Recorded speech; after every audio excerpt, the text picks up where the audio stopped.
তো আমরা সবাই প্রায় অনলাইনে আজকালকার দিনে শপিং করতে অভ্যস্ত এবং আজকালকার দিনে অনলাইনে শপিং করে না এমন মানুষ খুঁজে পাওয়া কিন্তু খুব দুষ্কর ব্যাপার। আজকালকার দিনে এটা শুধুমাত্র অ্যামাজন, ফ্লিপকার্টের মতো একটা ট্রাস্টেড শপিং সাইটই সীমাবদ্ধ নেই। আমরা যেখান থেকে কোনো প্রোডাক্ট সস্তাতে পাই, কারণ শুধুমাত্র অ্যামাজন, ফ্লিপকার্টে একটা প্রোডাক্ট ঠিকঠাক প্রাইসে পাওয়া যায় এমনটা তো নয়। আপনি আরো অন্যান্য অনেক সাইট থেকে অনেক প্রোডাক্ট অনেক সস্তাতেও পেতে পারেন এবং এমনকি অনেক সস্তাতেও পাওয়া যায়, এরকম উদাহরণ অনেক আছে। বাট সমস্যা সেটা নয়, সমস্যা হচ্ছে তখন যখন আপনি একটা প্রোডাক্ট অর্ডার করেন এবং সেটা রিটার্ন করতে যাওয়ার সময় আপনার কালো ঘাম ছুটে যায়। যাই হোক, আজকে আমরা কথা বলবো এমন একটা শপিং সাইটের ব্যাপারে যেটা হয়তো অ্যামাজন এবং ফ্লিপকার্টের মতো এতটা পপুলার নয়, কিন্তু এদের এই শপিং সাইটটাতেও অনেক রকম প্রোডাক্ট রয়েছে। এই সাইটটাতে আমার চোখ যায় যখন আমি একটা কুলিং প্যাড সার্চ করি এবং আমি দেখি যে একই কুলিং প্যাড অ্যামাজন এবং ফ্লিপকার্টের থেকে এই সাইটটাতে 150 টাকা কম দেখাচ্ছে। আর তাছাড়াও শুধুমাত্র প্রাইস কম দেখাচ্ছে এটাই নয়, এতে এবং এই সাইটটাতে 10 days রিটার্ন পলিসি রয়েছে এবং সেটাতে এদের কাস্টমার কেয়ার নাম্বার রয়েছে। তো তখন আমি অতটা গুরুত্ব দিইনি এবং যেহেতু এত কিছু রয়েছে আমি ভাবি যে এটা একটা ট্রাস্টেড প্ল্যাটফর্ম এবং আমি কুলিং প্যাডটা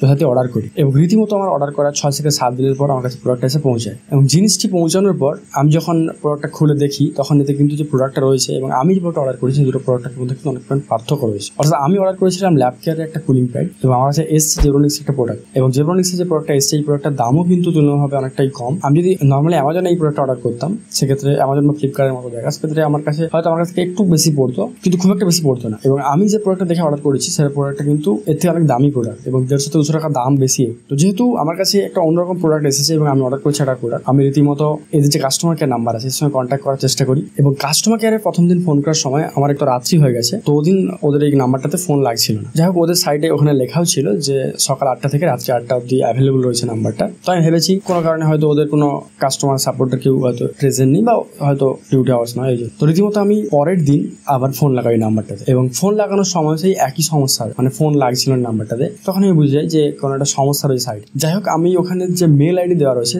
শেষমেশ কিছু না করতে মেল আইডিতে মেল করি এবং আমার সমস্ত ডিটেলস তাতে মেনশন করে দিই, মানে আমার অর্ডার আইডি থেকে শুরু করে এবং আমার কাছে যে প্রোডাক্ট এসেছে এবং আমি প্রোডাক্ট অর্ডার করেছি সমস্ত কিছু স্ক্রিনশট এবং এই আশা নিয়ে মেল করি যে কিছু না কিছু হয়তো তরফ থেকে কোনো রেসপন্স থাকবে। বাট 1-2 দিন কেটে যাওয়ার পর আমার কাছে সেরকম কিছু কোনো রেসপন্স মেল আসে না। 3 দিনের পর আমার কিছু একটা মেল এসেছিল, তাতে এমন কিছু মেনশন করা নেই, খালি মেনশন করা ছিল যে আমাদের তরফ থেকে আপনাকে কল করা হবে, এইটাই মেনশন করা ছিল মেলটা। আমি ভেবেছিলাম হয়তো যাই হোক রেসপন্স মেল এসেছে তো কিছু ওদের তরফ থেকে হয়তো কোনো কিছু অ্যাকশন নেওয়া হবে এই ব্যাপারে। বাট ওই মেল করার পর আজ অব্দি আমার কাছে না ওদের তরফ থেকে কোনো কিছু ফোন এসছে না কোনো রকম কিছু মেসেজ। তো ভাবুন এখনকার দিনে ফ্রডটা কেমন লেভেল অবধি হয়, মানে আপনি অর্ডার করছেন একটা প্রোডাক্ট এবং আপনাকে দিচ্ছে একটা প্রোডাক্ট এবং সেই প্রোডাক্টের দামও রীতিমতো 200-300 টাকা কম এবং আপনি রিটার্ন করার কোনো অপশনই পাচ্ছেন, কারণ আপনি রিটার্ন করবেন কাকে? না তো এদের কাস্টমার কেয়ার নাম্বারটা ঠিকঠাক এবং না এদের মেল আইডিতে কোনো রকম প্রপার রেসপন্স আছে। তো আপনি এই যে শপিং সাইটের সাথে কন্ট্যাক্ট করবেন বা কিভাবে? কোনোভাবেই কন্ট্যাক্ট করা সম্ভব না। তো যাই হোক, আজকে ভিডিওটা এই জন্যই বানানো যে আপনারা এই ধরনের শপিং সাইট থেকে পারলে কিন্তু চেষ্টা করবেন দূরে থাকার জন্য। কারণ সত্যি কথা বলতে কি, আমার কাছে ঠিকঠাক যে প্রোডাক্টটা এসছে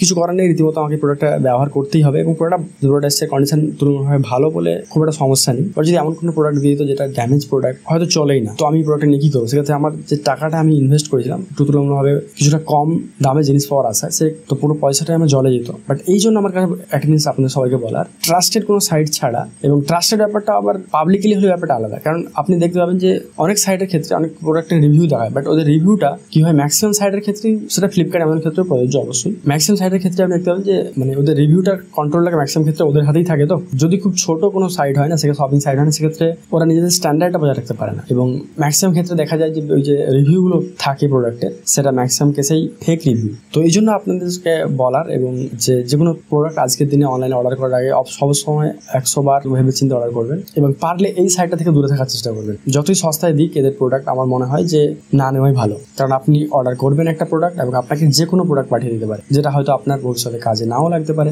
তো আজকে ভিডিওটা আমাদের বানানোর উদ্দেশ্যটা হচ্ছে এটাই যে আপনাকে সচেতন করা এই সাইটটার ব্যাপারে এবং এরকম ধরনের যে সাইট গুলো রয়েছে সেগুলো থেকে সচেতন থাকার জন্য। তো আজকের মতো এই অবধি, আপনাদের দেখা হচ্ছে পরে কোনো ভিডিও এবং চ্যানেল নতুন দর্শক অবশ্যই সাবস্ক্রাইব করে রাখবেন, কারণ আপনি সাবস্ক্রাইব করতে ভুলে যান, তো সাবস্ক্রাইব করে রাখবেন কিন্তু। তো দেখা হচ্ছে পরে কোনো ভিডিওতে, ততদিন সুস্থ থাকবেন, ভালো থাকবেন, দেখা হচ্ছে পরে ভিডিও।